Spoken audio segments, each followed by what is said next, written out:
오늘 우리에게 주시는 하나님 말씀은 마태복음 6장 33절입니다. 그런즉 너희는 먼저 그의 나라와 그의 의를 구하라. 그리하면 이 모든 것을 너희에게 더하시리라. 아멘.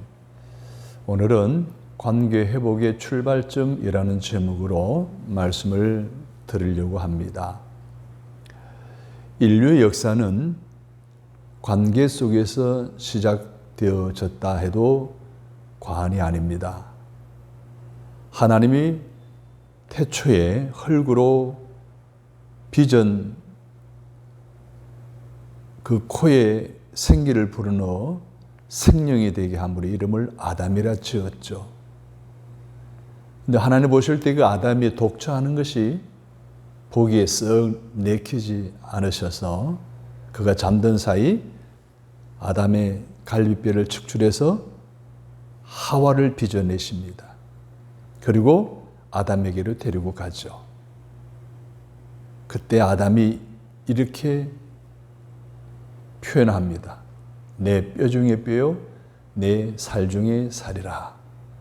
그래서 부부로 살아가게 되는 인류의 첫 시작이 관계에서 시작되어졌음을 알 수가 있습니다. 결론은 사람은 혼자서는 살 수 없는 존재다라는 거죠. 태어나면서부터 사회성을 가진 존재다. 관계 안에서 살아가는 존재다라는 것을 말해주고자 하는 메시지가 이 창조설화에도 담겨져 있습니다. 훗날의 철학자 루소가 사람은 무슨 동물? 사회적 동물이다 라고 말했습니다. 즉 사회적 관계성이 결여되어지면 결국은 문제가 생기는 것이 인간이라는 거죠. 최초의 한 가정 부부였던 아담과 하와도 선악과 문제로 서로 니 탓 내 탓합니다. 관계가 틀어지게 되죠. 그 부모의 영향을 받았는지 그 자녀 가인과 아벨 사이엔 또 관계가 틀어져 최초의 살인사건이 생기기까지 이 관계의 결여는 오늘 인류에 엄청난 문제를 안겨다 줍니다. 그래서 그 관계가 결여되어 생긴 여러 가지 문제와 그 문제 해결책을 위해서 하나님도 애쓰셨어요. 당신의 외아들 독생자 예수 그리스도를 이 땅에 보내심으로 관계를 회복해 하시기 위해서 죽이셨잖아요. 십자가 위에서. 사람들도 마찬가지 그 틀어진 관계, 깨어진 관계, 삐뚤어진 관계를 회복하기 위해서 다양한 방법으로 노력합니다. 삐뚤어진 관계 때문에 생긴 문제가 어른들만의 문제가 아니죠. 아이들의 문제도 심각한 것이 오늘날 일어나고 있습니다. 최근에 전남도 교육청에서 학교 내 관계 회복을 위해 초등학교 저학년들을 대상으로 한 관계 회복 숙려제를 도입했다고 합니다.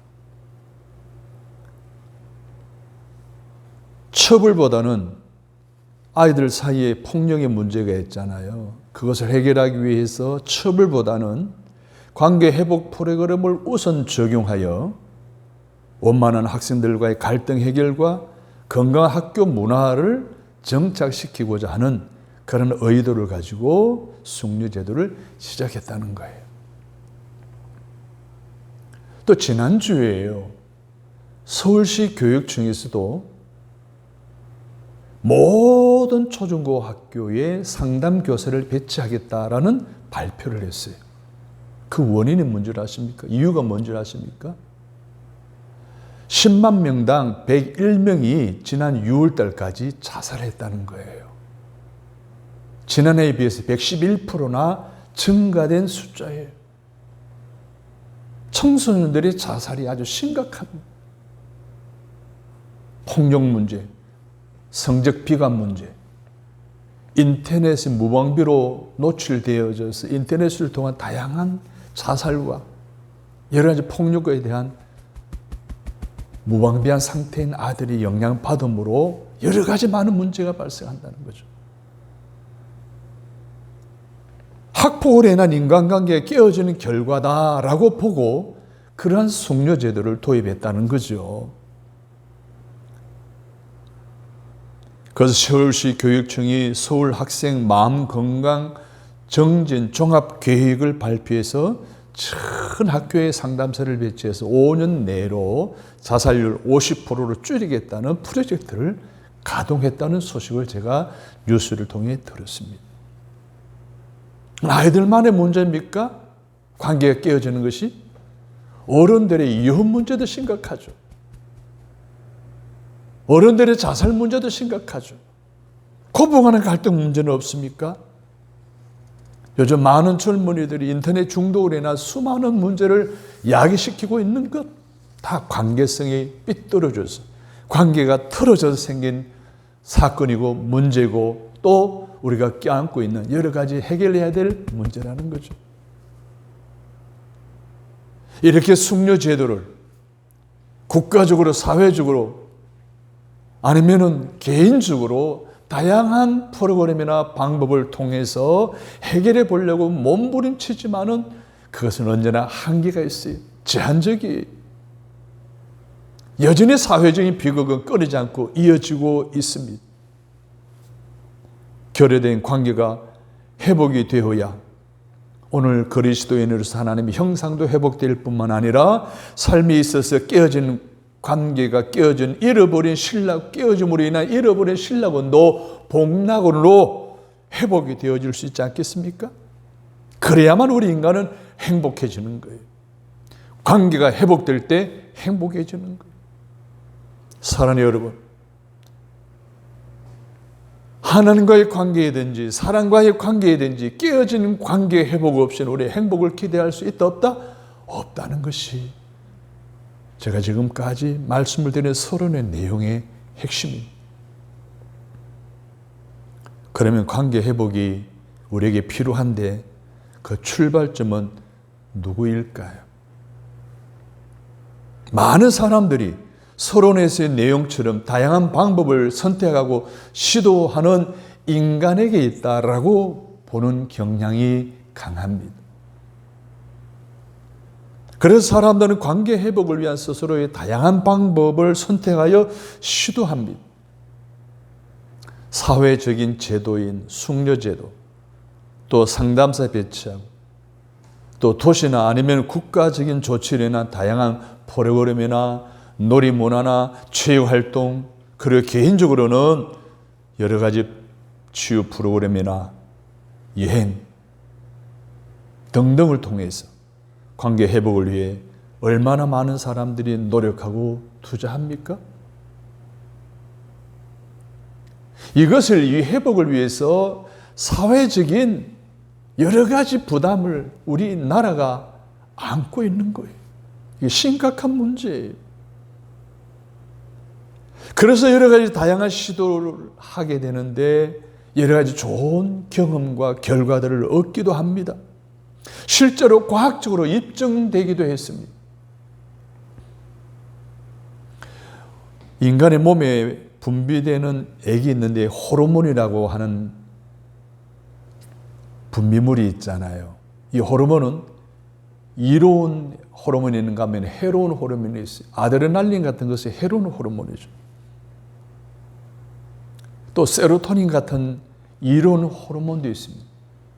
세로토닌은 행복 호르몬이라고 합니다. 옥시토신 호르몬도 이로운 호르몬이죠. 이것은 사랑 호르몬, 포옹 호르몬, 관계성 호르몬이라고 합니다. 이 호르몬은 사람들과의 신뢰를 증진시킵니다. 협력을 촉진시켜요. 그리고 대인관계의 질을 향상시키는 중요한 호르몬입니다. 그래서 과학적으로 옥시토신을 사람에게 투여했더니 그 사람이 달라지는 거예요. 어떻게? 기부 안 하는 사람이 기부를 하게 되고요. 기부하던 사람이 더 하게 되고요. 협동관계에 굉장히 많은 좋은 결과로 더 협력적이라고 하는 결과 나타났다는 연구 결과도 있습니다. 그럼 이 옥시토신이 언제 생성이 될까요? 좋은 대화를 나눌 때 생성이 된다. 함께하는 여러 가지 활동을 할 때 막 몸속에 새서난다. 그리고 사회 지지지 등 같은 신체 접촉이나 아니면 사회적 상호작용을 통해서 생성이 되어진다고 그래요. 그래서 사람들이 여러 가지 방법을 선택하고 시도하는 다양한 숙려제도나 프로그램 아니면 여행, 놀이문화 등등 이런 것들이 실질적으로 우리 몸에 옥시토신, 세로토닌 이것이 솟아나도록 분비되도록 촉진시키는 역할을 한다는 거죠.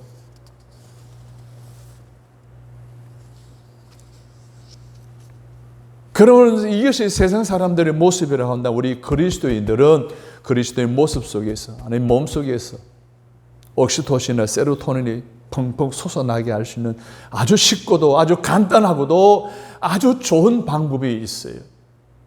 그 바로 예배에 참여하는 거예요. 할렐루야. 주일마다 예배에 참여하면 해도 하나님과의 대화를 나누잖아요.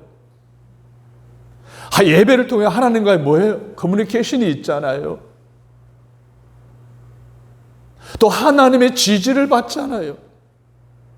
그걸 또 하나님과의 영적인 접촉관계, 사회적인 이러한 적응에 그런 영향력을 끼치는 하나님의 은혜로 말미암아 예배에 참여하기만 하면 우리 몸에서 옥시토신도 세로토닌도 펑펑 솟아나게 된다라는 결론을 내릴 수가 있는 거예요. 사랑하는 여러분, 우리 몸 안에 무한정으로 생기는 이 호르몬이 바로 옥시토신이 되고 세로토닌이 되어진다면 여러분 얼마나 좋겠습니까? 우리 옆 사람은 인사할 거예요. 당신은 수지 맞은 사람입니다. 당신은 정말로 행복한 사람입니다. 아멘입니까? 그런데 이 호르몬이 많이 분비된다고 좋은 것만은 아니라는 거예요. 그래서 이 호르몬이 거름 내에 결속력을 다지기는 하지만 외부 거름에 대한 배타성을 촉발시킨다는 거예요. 다른 말로 말하면 경쟁심을 일으킨다는 거예요. 과유불급이라 그랬잖아요. 경쟁이 심화되면 문제가 생겨요. 아담과 하와의 두 자녀 가인과 아벨 사이에 경쟁심이 생겼잖아요. 그래서 문제가 발생하고 살인사건이 일어났잖아요. 경쟁식이 심화되면 많은 문제들이 발생하여 목적과는 다르게 오히려 관계가 깨어질 수 있다는 거예요. 그래서 세상 사람들은, 저도 탁구를 좋아하는데 군산에도 탁구 동호회가 꽤 돼요. 이 탁구 동호회 하는 사람이 한 곳에 계속 있지 못하고 자꾸 움직인대. 이쪽 갔다 저쪽 갔다 이쪽 갔다. 왜? 과유불급이 자기 주장하면서 관계가 깨어져서 그러는 거죠. 이런 일들은 오늘 우리 주변에서 너무나 많이 경험하고 있지 않습니까? 교회 안에서도 마찬가지. 교회 안에서도 과유불급이 일어나게 되면 신앙생활도 경쟁심이 생겨요. 다투게 돼요. 갈등 구조가 생기게 되는 거예요. 결국 교회에서 나오고 이 교회 저 교회 돌아다니다가 결국 교회가 분리되기도 하고 세상을 바라볼 때 교회는 싸우는 곳이다라는 부정적인 이미지를 심어주는 안타까운 일들이 교회 안에서도 일어나고 있다는 거예요. 그래서 우리가 이것을 극복하기만 한다면 관계성 회복을 가져오는 데 필요한 옥시토신을 다량 분비시킬 수 있는 너무 좋은 방법이 각종 숙려 제도나 취미 생활이나 예배나 교회 생활이 되기 때문에 이 모든 관계 문제를 회복하고자 하는 시도와 노력들이 세상 사람이나 또 우리 그리스도인이나 여러 가지 다양한 방법을 선택해서 노력하는 만큼 이 몸에서 일어나는 좋은 호르몬을 통해서 관계가 회복되어지고 그래서 여러분의 삶도 행복하게 되어질 수 있을 줄로 믿어 의심치 않습니다. 바라건대 오늘 이 시간 참여한 예배자인 여러분은 오늘 예배에 집중하시기를 바랍니다. 하나님과 말씀과 찬송과 기도와 헌신에 집중하심으로, 또는 여러분의 예배 이후의 사회생활 속에서의 취미생활이나 이웃과의 관계성 속에서도 나도 모르게 내 몸에서 세로토닌이 분비되어 사회생활을 필요한 관계 회복을 위한 에너지를 얻고서 여러분의 가정에서, 일터에서, 사회생활에서 관계 회복의 메신저로 살아가실 수 있는 저와 여러분이 다 되시기를 주님의 이름으로 축복합니다. 네, 더 중요한 것이 있어요. 우리가 바로 알고 있어야 할 것이 있는데, 본질적인 근본적인 관계 회복의 출발점이 누구냐는 거예요. 사람들은 사람이라고 하는 그런 생각들이 앞서서 인간적인 수단 방법을 다 동원합니다. 그런데 우리 그리스도인들은 한 차원 더 올라가야 됩니다. 그 관계 회복의 출발점이 본질적으로 사람이 아니라는 거예요. 누구에게 있다? 하나님에게 있다는 거예요. 할렐루야. 다시 말하면 관계가 회복되어 하나가 되게 하는 공동체 속의 유대감과 신뢰 형성의 출발점이 인간을 주체로 하는 그런 숙녀제도나 취미활동이나 이런 것이 아니라 하나님께 있다는 거예요. 관계 회복을 위해서 유대감이 형성되는 것, 신뢰 형성되는 게 얼마나 중요합니까? 그것을 위해서는 하나님과의 관계 회복에 더 우선적이어야 하고 더 궁극적이어야 한다는 것을 말하고 있습니다. 이 말은 우리가 하나님과의 바른 관계를 맺고 살아야, 그래서 그 본래적인 모습으로 회복해야 모든 삐뚤어진 인간관계도 회복되어진다고 우리가 믿고 있는 것처럼, 사랑하는 여러분, 하나님이 주체가 되어져 하나님과의 관계가 회복되어질 때에 사람과의 모든 관계도 자동으로 회복되어진다는 이 원리를 여러분이 깨달으시고 기억하시고, 이 원리를 따라 여러분의 관계를 풀어나가시기를 주님의 이름으로 축복합니다. 오늘 본문에 보십시오. 예수님께서 하나님과의 관계를, 바른 관계를 회복하기 위해 중요한 원리를 말씀해 주고 따라서 합니다. 너희는 먼저 그의 의를 구하라. 그의 나라와 의를 구하라고 했어요. 여기서 의라고 하는 것은 righteousness입니다. 이 의는 칭의를 말하는 거예요. 하나님과 나의 관계, 새로운 관계가 되어지는 거예요. 칭의, 내가 너를 옳다, 의롭다 인정하노라. 이게 의의, 칭의의 righteousness예요. 그래서 이 말은 하나님의 뜻에 온전히 복종하는 가운데 하나님과의 내적인 바른 관계를 회복하라는 거예요. 마틴 로이드 존슨이라고 하는 영국의 목사님은 사람들에게 가장 중요한 것은 영원하신 하나님과의 우리의 관계입니다 라고 설정을 했습니다. 여러분들 그래 동의하십니까? 인간관계의 가장 중요한 하나님과의 관계라는 거예요. 너희는 먼저 그의 나라와 의를 구하라는 거예요. 하나님과의 내적 관계가 회복되도록 노력하고 구하고 찾고 두드리라는, 이것이 바로 우선순위여야 되고 이것이 궁극적이어야 한다는 걸 말하고 있습니다. 그러니까 하나님과의 회복되어져야 할 내적 관계가 뭐가 있을까요? 세 가지가 있어요. 첫째는 주종적 관계입니다. 이 주종적 관계는 우리가 인정을 해야 합니다. 하나님이 창조주시고 우리는 피조물이에요. 피조물이 우리 인간들은 창조주에 의해서 모든 것이 결정되어져요. 나는 연약해요. 더구나 나는 죄인인데 하나님의 독생자 예수 그리스도를 보내셔서 우리로 하여금 살려주셨잖아요. 그 종으로서의 살려주신 은혜에 보답하기 위해서라도 우리는 겸손해야 되지 않을까요? 더 낮아져야 되지 않을까요? 여러분, 우리가 겸손한 품성을 가졌다는 것은 하나님과 나 사이의 관계가 좋다는 것을 입증해 주는 거예요. 교만한 사람은 반대로 어떻습니까? 하나님의 관계가 문제가 있다는 거죠. 내가 하나님이라는 거죠. 인본주의자들이 그렇습니다. 유물론주의자들이 그렇습니다. 내가 하나님이라는 거죠. 그러니 그들이 겸손해질 수 없습니다. 교만해질 수밖에 없습니다. 오늘 교회 안에서의 리더나 성도들에게 있어야 할 첫째 영성이 겸손이라고 어거스틴이 말했습니다. 둘째도 겸손이라고, 셋째도 겸손이라고 했습니다.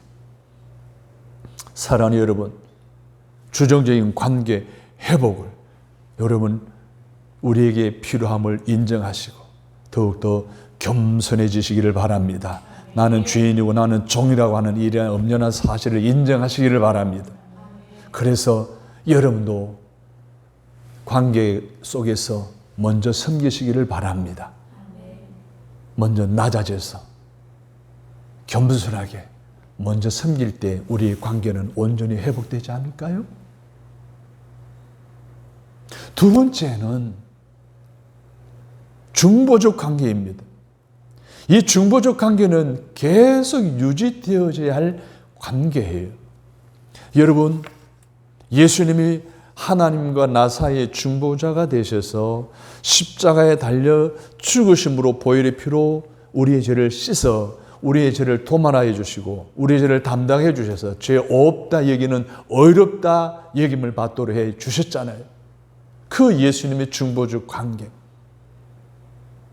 이 중보적 관계가 오늘 우리 주변에 우리 가족과 우리 이웃들과의 중보적 관계가 여전히 예수님이 사셨던 삶의 모습, 우리도 인카네이션에서 이 세상 속에서 그렇게 살아야 될 줄로 믿습니다.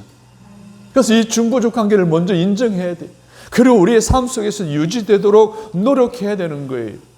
그러기 위해서는 우리가 어떻게 해야 됩니까? 중보자 되시는 예수 그리스도를 의지하고 바라보고 본받고 따라가야 될 줄로 믿습니다. 이게 성도의 바람직한 상입니다. 교인이라고 한다면, 성도라고 한다면 누굴 따라간다고요? 주님을 따르는 거예요. 누굴